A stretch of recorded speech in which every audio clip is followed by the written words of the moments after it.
Hello and welcome to this week's episode of the Boss Ass Bitch Awards. We are your hosts. I'm Jared Sleets. I'm Steph Huggins. And every week we pick someone who we feel were driven by their principles. They got shit done.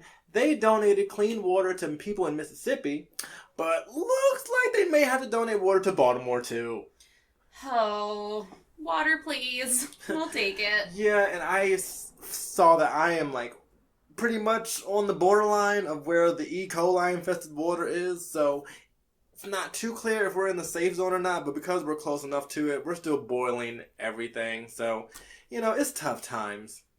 We're just doing what we can to stay alive and not get E. coli. This is America. Gotta love it. We have to boil our tap water now. Isn't it great? Isn't America just great? We're doing great. Mm-hmm. No infrastructure problems here. At all. No. Perfect. Clean. Everyone's in great health. Anyway, so by telling them their story for why we gave them our award, we hope that they can inspire you as they inspired us. Before we get into all that, do you have any boss-ass moments that you want to share? Okay, so I have two, and only one of them is mine. I think I'm on a tear here with sharing other people's. That's fine. But I thought it was worth mentioning because, so I've talked about on the podcast before, I've been going to the gym more. Uh-huh. I've been doing more weightlifting, and traditionally, the free weight section of the gym, not super lady friendly. No. You don't see a lot of women there. A lot of women are a little bit intimidated to be over there because the boys are gross, and they're going to touch you, and they're going to try to tell you how to do the thing you're doing. It's just not a great interaction most of the time. Either that or they'll they'll own a bench and then have all their little weights around it. Oh. So it takes up the available bench space. So it's like, Yeah. well, shit, I have nowhere to go. Yeah. So traditionally, not the most woman-friendly area, but I've been in there, and I was there on chest day, and it's always tough to get a bench press. Mm-hmm. If you come during the after work surge. But I saw a free bench press, and I was like, hell yeah. And I go over to it, but there are 3 45-pound plates on each side. Okay. And obviously, gym etiquette, you're supposed to take plates off Right. when you're done. So I was like, oh, is somebody still using this? And I looked around, there's no water bottle, there's no towel. And I was like, okay, I guess somebody just was an asshole and didn't re-rack their weights. That's fine. So I started taking them off, and this guy walks over to me, and he's like, I can't believe that guy didn't re-rack his weights. And I was like, yeah, I actually second-guessed. Hopefully I'm not taking something that he's still using. He's like, no, dude, I saw him out in the parking lot. He just left it. Wow. He's like, oh, okay, that sucks. And he's like, I'm sorry, I would have helped you, move these. And I was like, I ain't no bitch. It's a whole other workout, I guess. It's Yeah. fine. So he just, I don't know. I feel like he went out of his way to make someone feel comfortable in an environment where they typically don't. Yeah. And then he did not offer to spot me, but I did see him, glancing over. Just making sure I was good. Which I thought, Aw. what a guy, right? What a sweetheart. Just making sure that, everybody's comfortable and good in an environment where, they might not necessarily feel that way. He was gay.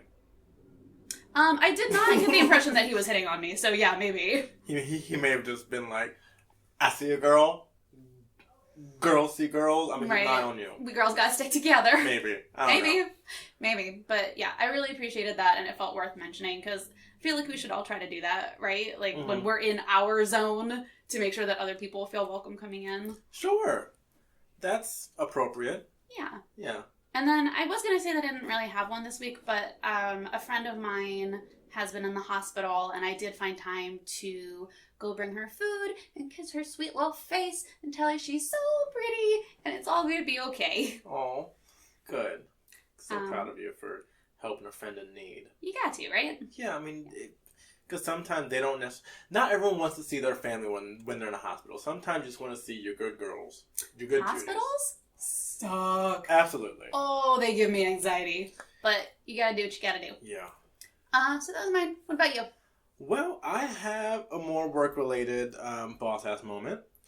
So, yesterday? Yeah, yesterday. I prevented a elderly man from wiring $19,000 to China.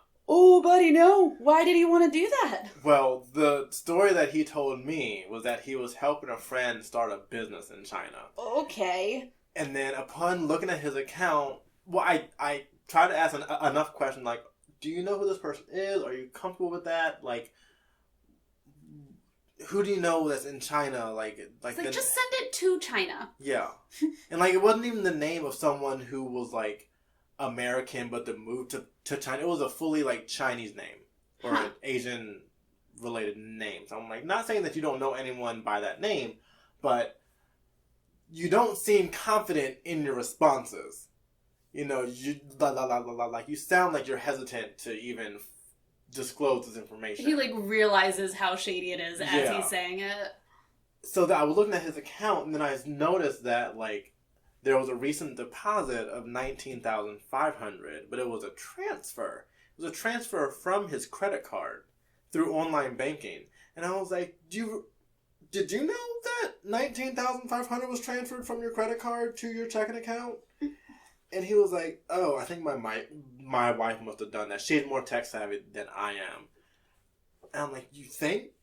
You think your wife did that? Okay. Don't you think that you should know if your wife transferred $19,000 from your credit card that both you and her will be responsible for paying off? You should know that. That's something that you talk about as a couple, as a married couple." That's worth knowing. Especially when you're in your like 70s and 80s, you do everything together. You don't buy a loaf of bread without asking your wife, basically. Yeah. So I was like, there are red flags all over this. So I am my man, and I was like, hey, Kim, can you just come over here? Because I just don't feel right about this wire. Yeah. So she came over here and came over to my office, and like she was stern but respectful at the same time. Right. Like she basically said, I just need to review the wire instructions, and I don't take no for an answer. So I just want to get as much information from you as possible. And he said that, I'm not a lie. Like I don't lie about anything. I wouldn't lie if it was to save myself from getting hanged. And she was like, I know you're not lying, but the people who did this to you have lied to you. Right. I'm not saying that you are lying. I'm saying this information is not right. Yeah. You've been lied to, and that's what I'm trying to help you with. And finally, he told us exactly what happened. That he opened up an email, and it was something related to the Geek Squad, and they outsourced their tech support to China, and they need to get $19,800, and we're like, no, for the Geek Squad? That is not correct. They have lied to you, sir. So lo and behold, saved him and his wife from transferring $19,000 to China that they absolutely would not get back. They would not get that back. Wiring money is so scary because it's just gone. You gotta know with absolute certainty that this is the right person who you're sending this to, because there is no guarantee. I had to wire money for the down payment on this house, I think. And I just remember going to the bank and just looking at the number over and over and over. And I was like, if one of these digits is wrong, it's just gone. I was so in my head about it. It's scary. For a consumer, yes, it is scary. Yeah. For me, as a representative, I'm so used to doing it. I'm like, oh, this is simple. This is easy. It takes less than 10 minutes to actually put the information in for a wire. So for me, it's a good in and out transaction. Meanwhile, I am totally not even aware of the people's nervousness, anxiety of it. So levels. Calm down. It's a wire. You talk to the title agency. You got all the information right. It's fine. But I was glad that my skills and experience taught me to look for the signs and prevent this man from sending this wire out. So that's my boss ass moment. That's a big one. Yeah. That's a hero boss ass moment. You should be wearing a cape today. All within my last week of work. I could have just said fuck it and just sent the wire out. I don't even really work here anymore. I don't give a fuck. That's fine. They'll Send figure the it out later. $19,000. It's not my money. Well, I'm glad that's not your attitude. No. So that, and I also just took the time on what's today? Thursday, Monday, to revise my logo, my own personal logo. Ooh. So I try to make it look a little bit less boxy. Okay. So I took more time to change the curvatures of the line. So I like how it looks. It's a never-ending process, basically, because as long as you're open to revision and improvement, you can look back on your previous work and be like, you know what, I could have changed this around without feeling like you are a failure. So looked at my previous work and like, that needs some improvement, and I did it, and I like how it looks. So, yes. Okay. And if we're learning, we're growing. And if we're growing, we're changing. Yeah. And even though we might change, we may sometimes feel the same. Same. But not really. But if you're growing, you're changing. Yeah. Anyway, Okay. so that is that. So if any of you girls out there would like to include your boss ass moment and have that read aloud on the pod, please email us your memorable boss ass moment for the week. Yeah, we usually ask people to shout out their own boss ass bitches, but you can be your own. Be the boss ass bitch you want to see in the world. Exactly. Tell us about it. Just let us know. Just tell There's us. no harm in bragging about yourself. If you have something that you want to share, share it. We love to hear it. We want to hear it. Yeah, when you had the idea to do the boss ass moments weekly, I was like, that makes me very uncomfortable. I do not like to talk about my own achievements. Yikes. But it's a muscle. You strengthen it, and you should recognize yourself for the stuff you do right. And it kind of does, like, to your credit, just like you're being more aware of the things that are impressive, that you aren't just like being a lazy bitch. Yeah. You know, like you just did something that was outside of your norm, or did something that's worth praise. Hell yeah. Yeah. All right, so with that, I know that I am starting off this week, and I won't keep you long. It's going to be another fairly brief overview. So this week, I am honoring Michael Sam. Okay, you don't know who that is. I don't think so. Correct me if I'm wrong, but I don't think I've ever had an honoree who was a gay male athlete. Didn't you have a sprinter? Did I have a sprinter? I think you had a sprinter. Ah. I remember you going off about how difficult high school track was. Okay. I'm not sure if the focus point of that was that they were an athlete or if they did some athletic shit. Okay. But, so the focus on this is that he is a gay athlete. Let's go. Michael Sam publicly announced his sexuality as gay after completing his college football career. I'll tell you how all that came about, how that started, his origins, if you will. So while attending Hitchcock High School in Hitchcock, Texas, Michael began traveling with the school varsity's football team while in the 8th grade as a water boy. And by the way, most of my information is being directly sourced from Wikipedia, so keep that in mind. Take it with a grain of salt. I am just citing my sources? Citing my sources. There it is. There we go. I went to college twice. Later, when he became a member of the team, he played as defensive end and offensive tackle. Y'all know what that means. I don't. He earned first team all-district honors as a defensive lineman in all 4 years of high school and as an offensive lineman in his junior and senior years. Sounds like a good thing. He accepted a scholarship offer from the University of Missouri, where he attended from 2009 to 2013. So he and I have literally been in college at the same time. He graduated in December 2013. I graduated in May 2013. However, it's still 2013. We still give credit for it. So, class of 13, better stand up. We'll allow it. Shout out. While playing for the Missouri Tigers, he accomplished a number of football stats, which I will read off to you. Very well. He accomplished 3.5 quarterback sacks. I hear that's a good thing. Yes. Yep. I don't know how you get a half of a quarterback sack. He only got half the quarterback. He only got half the quarterback in his freshman year. Okay. 24 tackles, which I know what tackles are. We know those. And he competed in the Big 12 Conference. Ooh. Oh, the Big 12. Oh, the Big 12. Everyone hopes to make it to the Big 12. All that in his freshman year. So, good things for him. Look at him in his go. freshman year. Just off to a great start. We love it. Yeah, I love that. In 2014, Michael became the first openly gay player drafted by the NFL to the St. Louis Rams, to which President Obama, while not giving him the Medal of Freedom, did congratulate Michael, the Rams, and the NFL for, quote, taking an important step forward in our nation's journey, continuing on to say, from the playing field to the corporate boardroom, LGBT Americans prove every day that you should be judged by what you do and not who you are. Exactly. Thanks, Obama. Thanks, Obama. After playing 4 preseason games, the St. Louis coach Jeff Fisher cut Michael from the roster as part of a final round of cuts to reduce the roster to the league-mandated 53 players before the start of the regular season. In May of 2015, Michael signed a 2-year contract with the Montreal Alouettes. Yes, making him the first openly gay player in the Canadian Football League, which I did not know Canada had a football league. I suppose football is more widespread than I thought. I thought that was only an American thing. Yeah, I mean, don't other countries call it American football? Well, I thought that's how they refer to our football as American football, because they only do football soccer. Right, that's what I'm saying. Like it just seems like it's so specifically American that other countries are like, oh, American football. That's the thing they do in America.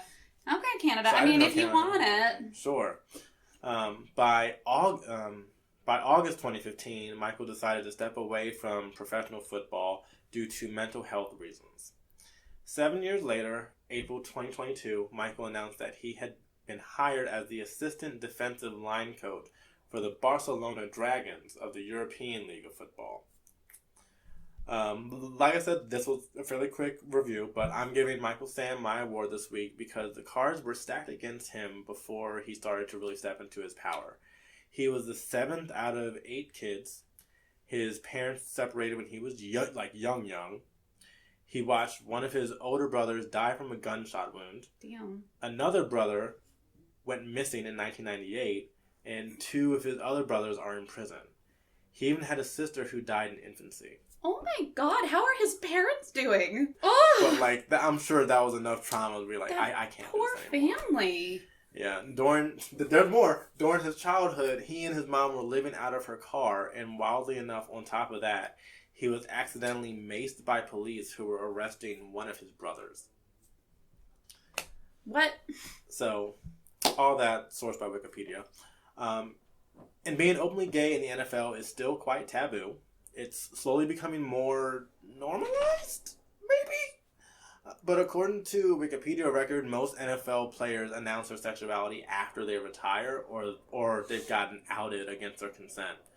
Carl Nassib is apparently the only NFL player who has publicly announced his sexuality while being an active player in NFL. There are openly gay football players in college divisions, but because of the hyper-masculinity that is in football, the gays just close ranks. And I'm sure there are more gay or at least bisexual NFL players that just keep that window of their life closed from the public. Especially if they're a great football player, like the men who idolize them would probably like turn on them or be too stunned to believe that they fangirled over a fag for too long. Like, can you imagine if I'm just gonna pull some football names out of the air, like Johnny Unitas or Brett Favre or Tom Brady came out as gay. All these men that look up to them would be like, oh shit. Does this make me gay? This changes things quite a bit, doesn't it? And that's the gay agenda, and that is how you catch it. Exactly. You don't want to idolize a gay for too long, then it's just going to weed into you, and then you might just be a gay. Next thing you know, you're a gay. Exactly. So it's not easy for queer people in mainstream sports, but we do respect those who do or who are. And we hope that at some point you can mention your sexuality without it having any effect on your public image. But I feel like we're still a ways away from that, especially when it comes to sports, because sports is such a masculine thing that I feel like the dads out there just cannot equate sports with gayness. So, I mean, clearly it's possible with Michael Sam and all the other gay athletes in the world. But, I still feel like we're still climbing up that hill. We are definitely still climbing up that hill. I mean, we're climbing up that hill in regular society still, despite obvious progress. We're not there. And I think football is going to remain several steps behind that, just because it is such a machismo-filled sport.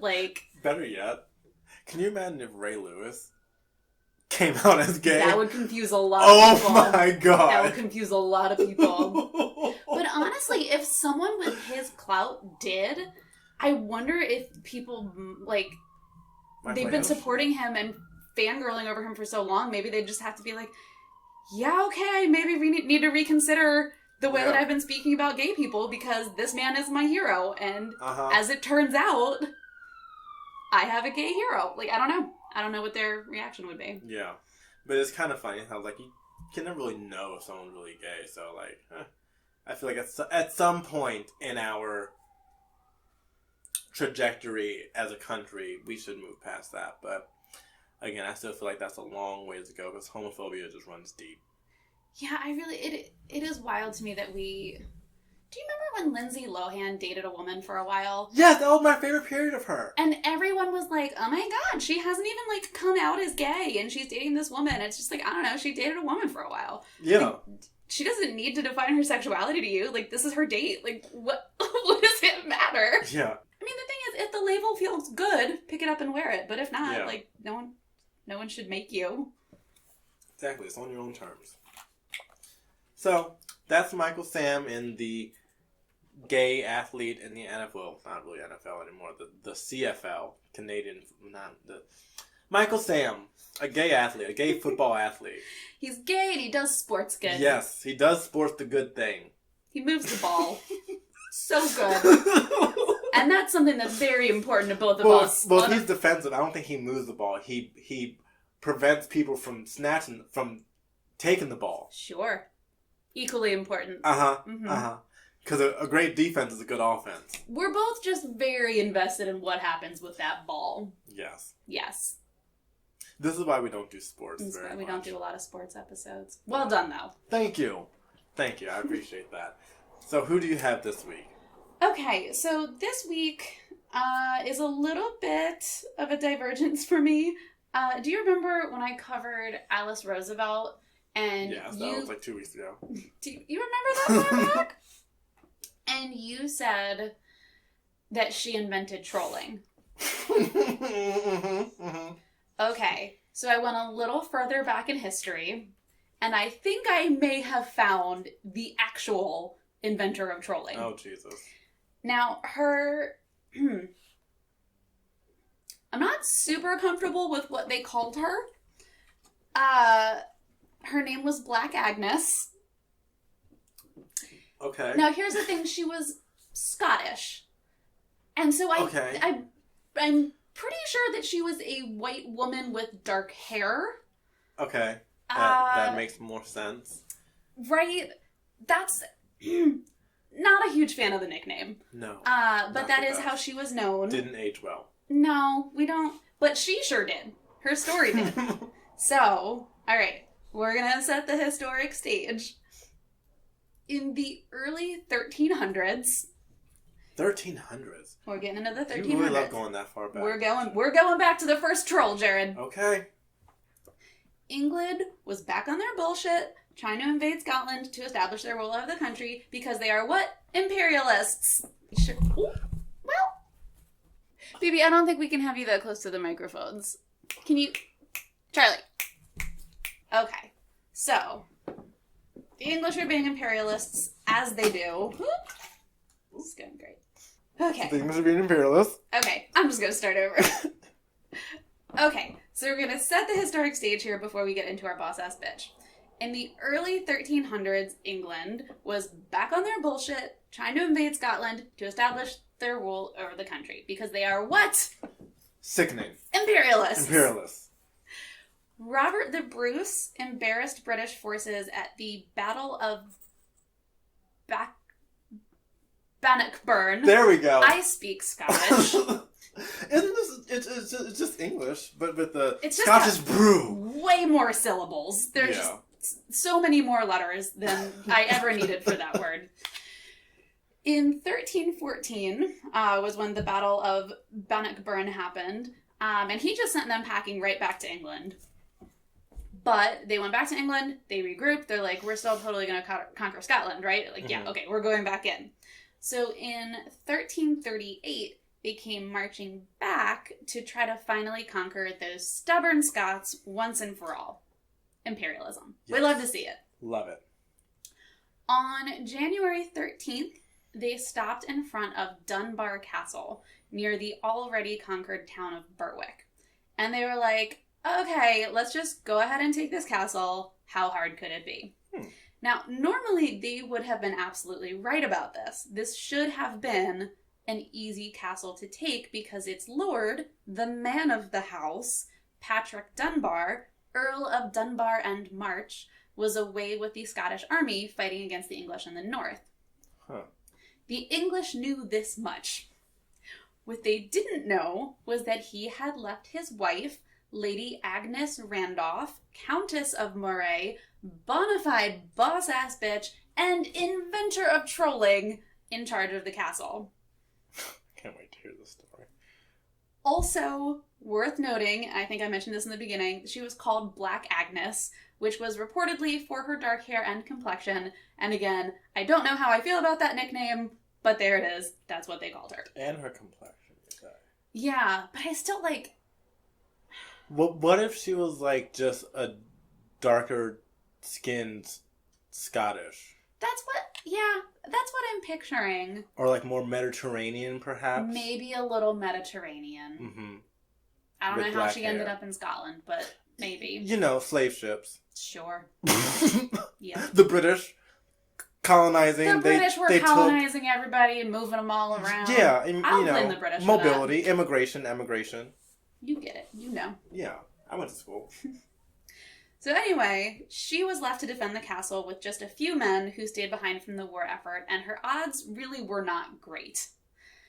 So the English army rolls up, and they're like, hey, could you just save everyone a lot of trouble, and just go ahead and surrender now? One castle, please. Just give it to us. Just give us a castle. Please and thank you. Right. She responded in a sing-songy rhyme, which I think was a very fun way for her to communicate that she didn't remotely take them seriously. She said, and I quote, I'm ready for "You it. good? Okay. Of Scotland's king I howd my house, he pays me meat and fee, and I will keep my good old house while my house will keep me." Imagine getting that rhyme back. You're like, hey, we're here to attack you, and she's like, hang on, I want to make my response rhyme. What? She had that scripted. She had that prepared for, like, just in case anyone tries to attack while you're away. Maybe she had that I'm ready gonna ahead of get time. this ready. That's a good point. So, the commander of the English forces, the Earl of Salisbury, was not amused and responded by rolling out some giant catapults to toss big old boulders at the walls of the castle. Classic. Agnes was unbothered and watched them tossing their little boulders while she filed her nails and picked some lint off her dress, or at least that's how I picture it. Right. Because in between boulder attacks, in clear view of the English, she had her maids get dressed up in their finest and go out on the ramparts to dust and clean the marks from the stones with their little white handkerchiefs. Like, oh no, this one left a little scuff. Let me just... Okay, it's fine now. So that castle was strong then, huh? I mean, I have to assume that it did some real damage, but she was just trolling this shit. She's like, oh, left a scuff. Oh, you mean that? We can patch that up. We can buff that out. This is fine. We can buff that right out. There's no real damage here, girls. Just wipe off the dust. So the English saw this because she wanted them to, and got a little heated because she wanted them to. So they rolled out their secret weapon, which was called a sow. And basically, that is a giant battering ram with a wooden roof over it to protect the men who are operating it. Oh, okay. Agnes looked around at all the giant boulders that had just been tossed into her castle and went ahead and just had her men drop them down on the sow. Common sense. Right. The boulders destroyed the roof of the sow, squished a couple of soldiers, and sent the rest running for cover. They're like, nah, we don't want to do this anymore. No, thank you. My God. So, you remember they started attacking this castle in January, right? Right. Yes, you did mention that. Okay. So, this went on for a while. These attacks back and forth. Nobody was backing down, and eventually spring rolled around. Oh, shit. So, we have been through a winter, and things were starting to look a little bleak for the people defending the castle, because at the beginning of winter, they would have all these stores of food to get them through, but come spring, they need to... Yeah, they gotta leave the castle. Right. So the English knew this, and they were basically just waiting them out. They're like, okay, we'll just be here. We'll starve them out. Yeah. Yeah, eventually we're going to have them. But, lucky for Agnes and company, help arrived by sea when Sir Alexander Ramsay of Dalhousie, that's a silly name, sorry, Sir Alexander, you got a silly last name. Put some respect on his name. Well, fair enough, he did save the day. Apologies. He showed up with men and supplies in 2 boats that were able to enter the castle through a half-submerged secret entrance. Oh, lovely. Don't try Agnes, she has secret entrances. Some people would just say, yay, we're saved, and enjoy their fresh supplies. But not our girl. Not Agnes. Not the mother of trolls. What did she do? The next morning, she sent a servant out to the English commander to deliver a freshly baked loaf of bread and some fancy-ass wine while announcing it loudly. Like, oh, hey guys, we just wanted to check. Did you guys need any fresh bread? Because we have, like, too much bread. Did you want some of our bread? I love her. I love her so much. So at this point, the commander is pissed. He knows she's better with the tactical stuff. He knows they've just gotten fresh supplies and he's not going to be able to starve her out. So he's reaching for any bit of leverage he might have. And he's like, wait a minute, I got it. So the English commander sent for Agnes's brother, the Earl of Moray. This guy tangled with British troops in a less effective way than his sister and was, at the time, sitting in a prison cell in British custody. Okay. So the English went and got Agnes's brother and brought him out in front of the castle so that she could see that they had him. They had him shout out to his sister that she should surrender the castle or the English would kill him.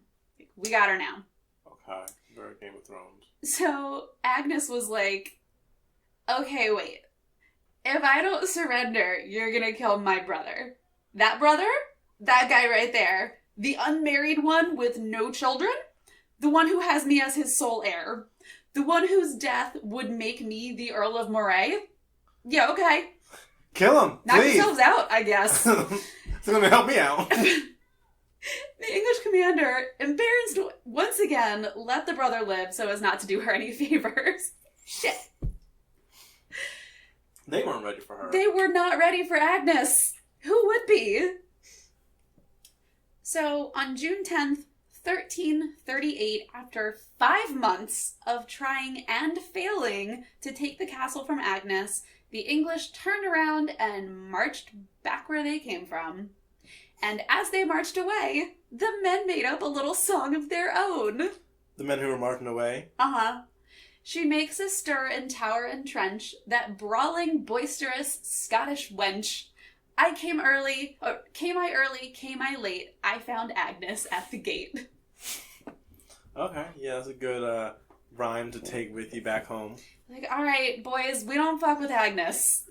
We fucked up, man, we fucked up. She's mean. Charlie. Why? Why do you just want to be next to the microphones today? Okay, so that was Agnes. She gets my boss ass bitch award this week for just ingenuity. You know, that had to have been a scary situation.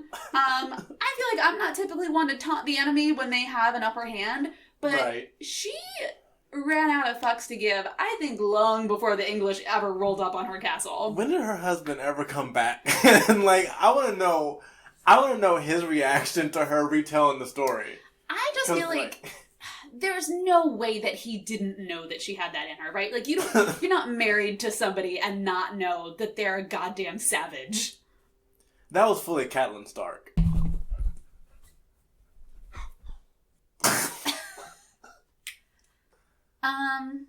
Okay, so in the event that we're not able to edit out these sound disturbances, for anyone wondering, Charlie, dog of the pod, has been very insistent on jumping around directly next to the microphones. She's been very hyper today. She's been insistent and quite defiant, and we're going to have a talk about it after. And she's giving direct eye contact because she's fully aware of what she's doing. Yeah, she don't care. She's like, what are you going to do, kick me out? Okay, well, you're the one who's codependent, so good luck with that. Okay. The The real Black Agnes here. Yep. She's like, Black Agnes, they're talking about me. Okay. Do we do the thing? Yeah. Did you finish doing your spiel? I'm not sure if Charlie cut you off. I think from so. all that. Yeah, she invented trolling. What more do we want from a woman? Okay. I love that. All right. Charlie, I love you so much. Do I come while you're eating your dinner and just put my hands all in your bowl and get in your way? Okay. That is it for this week's episode because Charlie has decided that is enough for today. Dude. Okay, that is it for this week's episode. If you find yourselves missing us, you can find us on Instagram at _words. Mm-hmm. If you would like to support the show, you can do that for as low as $5 a month. It's a freaking steal. Just go to patreon.com. You can find us under the Boss Ass Bitch Awards. If you would like to support the show for $0, you can do that just by telling a friend about it, by subscribing, rating, giving us 5 stars, maybe a snarky review. We'd love to see them. Or even just sharing the Instagram post on your Instagram story. We like that too. We love that. That's fun. That is fun. All right. And if there's a boss ass bitch in your world, kicking ass, taking names, not quite making the news, go ahead and email us their story at thebabawards@gmail.com so we can give them a shout out on the show. And as Jared mentioned earlier, feel free to email us with your own boss ass moments. Yeah. Thank you all so much for listening. Now go be a boss ass bitch you want to see in the world. Keep on trolling these men. They deserve it. More trolls. More trolls the merrier. Bye.